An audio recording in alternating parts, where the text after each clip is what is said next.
Hey guys, Duke of TVC here, and I am back with another Hearthstone deck profile. Today we are looking at the Warrior. As you can see, my Warrior is pretty high level. He is level 51. I've been playing him a lot because I find the deck to be a lot of fun. This is something that I still consider budget, even though it is a little bit more on the high. It's definitely more on the high end. There's a good number of rares, one epic and two legendaries. The reason I still call this budget is I have spent zero money on this game still. The two rares in the deck are Onyxia, which I opened in a pack, and my Ragnaros, which I just recently crafted. Everything I've gotten dust-wise, card-wise, has all come from arenas and farming gold, and just playing as well as I possibly can.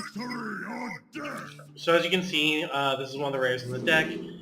This is looking like an okay hand, mainly because I have the coin and I can turn to Acolyte of Pain.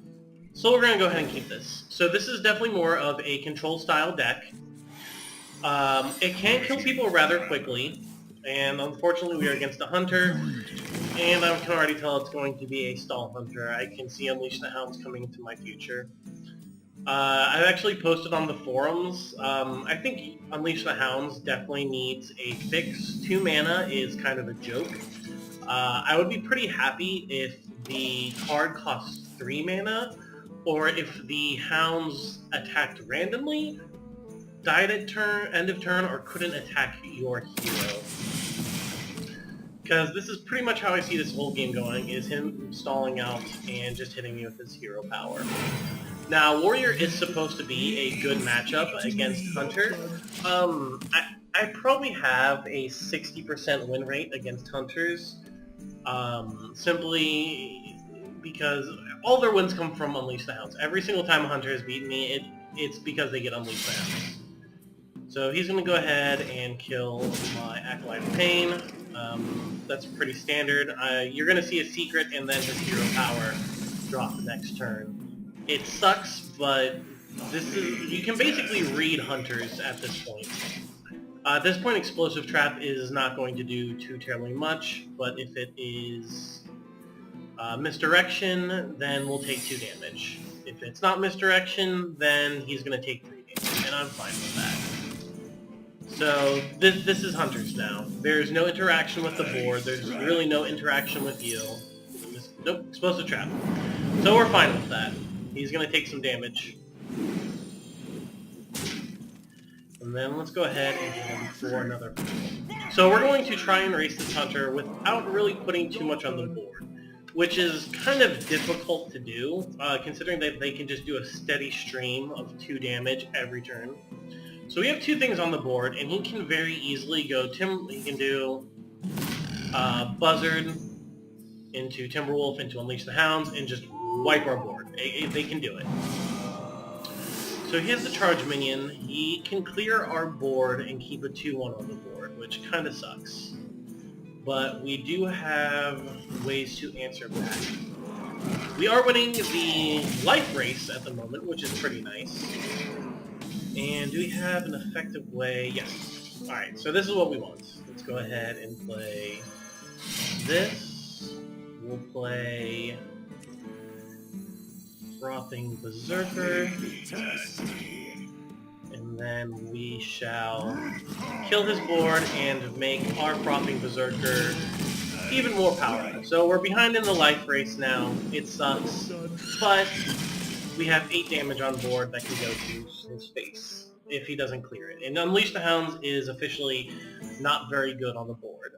We have shield block, and then we can armor up next turn to save ourselves a lot of health. His best play this turn is probably to go low-cost Beast, Animal, or Animal Companion if he has another one, into Kill Command and get rid of Frothing Berserker, because that is the biggest threat on board right now. And another Explosive Trap is not going to save him, because he's still going to take 9 damage if he just plays Explosive Trap and then shoots me. But for all intents and purposes, he has not... The only thing he's done is attack a minion with his Eagle Horn Bow. That is the only interaction with my board he has done. So tracking, he's trying to set up the perfect hand with you know, Unleash the Hounds combo. That's with Timberwolf. It's what he's doing. It's what we know all hunters do. Hopefully we can get enough armor to kind of just ignore it. So we can kill this, leave the 1-1. That should be fine. Or we can Whirlwind. We'll Whirlwind. We'll just get ourselves a crap ton of damage on one minion and hope he doesn't play Deathly Shot. So his bow is gone. That's pretty fortuitous. So let's go ahead and shield block. Let's armor up. We'll Whirlwind and just, now that his bow's gone, I feel comfortable doing this, even though if he took all that damage into the face, he would be in pretty poor position. So he's on a 2-turn clock now. Unleash the Hounds is pretty much a draw 1, deal 2 at most with the Timberwolf. It's just not going to do anything. If he doesn't have a way to kill this or a taunt, he's just simply dead. And even then, I still have Gorehowl to start beating his face in, and then follow it with the Ragnaros if he doesn't interact with my board. So that's looking like a misdirection or a freezing trap, and that can be problematic. So let's see, the best thing that we should do here is... Let's shield block up just in case. And then hopefully this is a explosive trap, or it is a... Yep, good game. Well played. Nice freezing trap. And that's how you beat the hunter. He was sitting there taunting me, and he lost. Sorry guys. So that's the hunter deck. I mean, that's the warrior deck. That's kind of how you beat a stall hunter. Frothing Berserker is a low-cost, high-damage minion, comboed with Whirlwind to clear out his little minions. There's nothing you can do. So that was really low. I'm glad I drew that charge that basically helped me win the game. And remember, don't sit there and taunt your opponent unless you know you have game in hand. Warriors have lots of ways that they can trigger traps, and that certainly wasn't a winning board. So let's go ahead and take a look at the deck itself, even though we didn't get to see very much of it, and I did kill him pretty darn quickly. So here we go, Custom Warrior, I have not named it. So here you go, 2 executes. Gets rid of large things very easily. It combos with Whirlwind, and it combos with Cruel Taskmaster, and it combos with any of your weapons that you use. That doesn't fully kill something big. Whirlwind. It combos with Armorsmith, it combos with Acolyte of Pain, and it combos with Frothing Berserker. And it wipes, you know, very small aggro boards. It's just a very good card. Fiery War Axe, it's your low-cost removal. Slam, amazing card. Deal 2 damage to a minion. If it survives, draw a card. It's good combined with Execute. You can draw a card and then execute it. You've still kept a 1-for-1.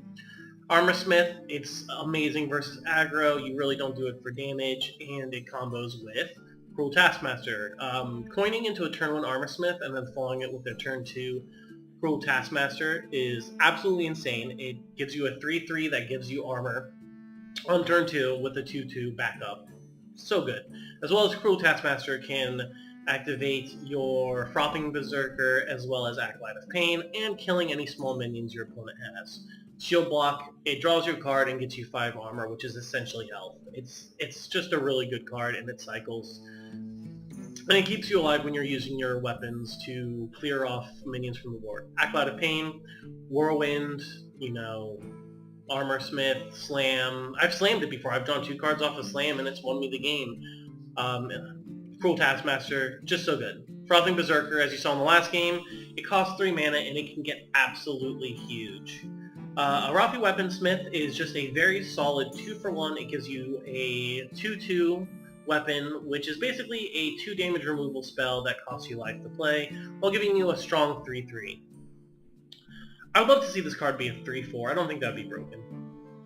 Kor'kron Elite, it's a 4/3 charge. Why wouldn't you play it? This is where my list really starts getting different than other lists simply because I don't have legendaries. I play Azure Drake, which seems like it might be a little weak in this deck, and there are times where it isn't the best, but it has saved me way too many times.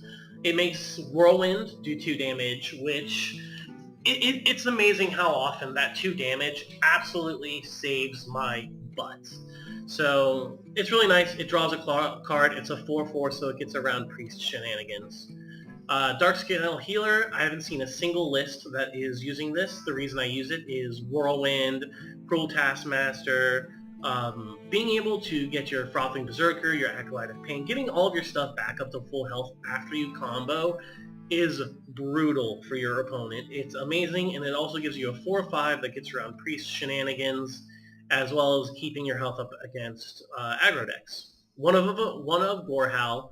Honestly, this thing has been a 1-for-6 multiple times, as well as there's tons of times where it is just a 7 damage fireball to their face to win the game. Ragnaros, it's Ragnaros. That's all I need to say. It's Ragnaros. Onyxia, not considered one of the best legendaries, but in this style of deck, I absolutely love it. There's been times where I have Armorsmith and Frothing Berserker out with Onyxia, and I use the whelps to kill a bunch of stuff, and I gain tons of armor, tons of damage, and it's just phenomenal. Sea Giant, I've played it more times after an Onyxia for almost nothing more than anything else, and it also lets you get a pretty big creature out. Normally I can get it out on turn like 6, 7, sometimes sooner. It's just kind of like a big monster that fits in the deck style. It is the next card to get replaced by a legendary if I get something big. If I get Ysera, Ysera's next on my list for crafting. Sea Giant's coming up for Ysera. Ysera is just an insane card. So that's the deck. I hope you guys like it. Feel free to leave a comment below if you play this deck or a similar deck. Let me know how it goes. Let me know your suggestions, and I will always reply back. So I hope you guys enjoyed the video, and I will see you guys in the next one. Later!